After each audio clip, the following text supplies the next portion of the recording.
Hello Internet, today we are going to talk about RetroArch, how to install it, its cores, and how to install and run games.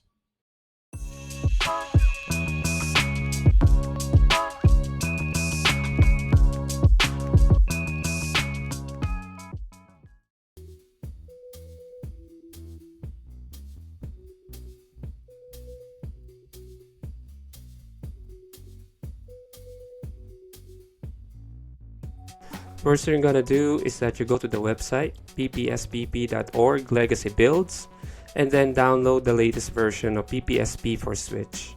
Just click on it and download.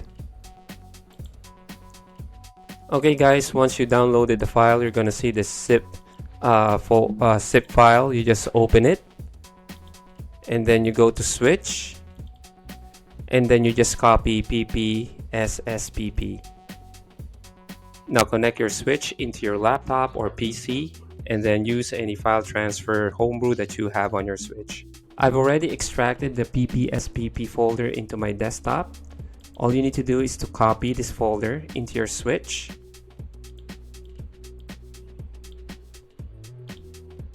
Go to Nintendo Switch, SD card, and place the folder into the Switch folder. Just like this one.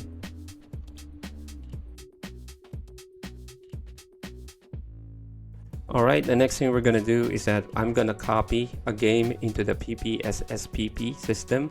I have a test game right here. Going to your PPSSPP folder, go to config, and in the config go to PPSPP. Here I'm gonna make a folder. I'm gonna name the folder as games.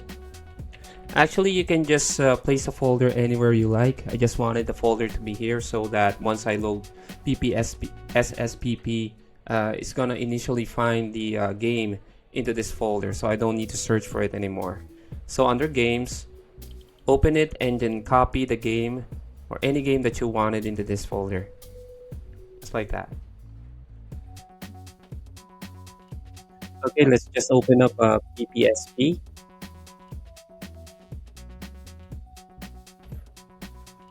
By the way, before you open up this program, remember to press the right button or trigger on your Switch so that PPSPP will have full access to your RAM.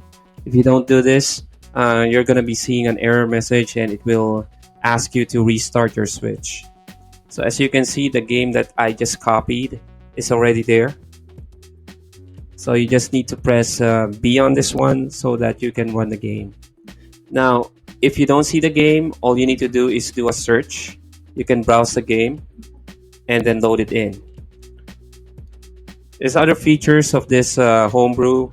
You can actually configure how the game renders or load into your Switch, the vertical sync, full screen, and even the themes of your PPSPP. Okay guys, that's it. That is how you simply install PPSPP into your device and also load games. Thank you so much for watching. If you have any questions, suggestions, just leave it in the comment section of this video. See you again, guys.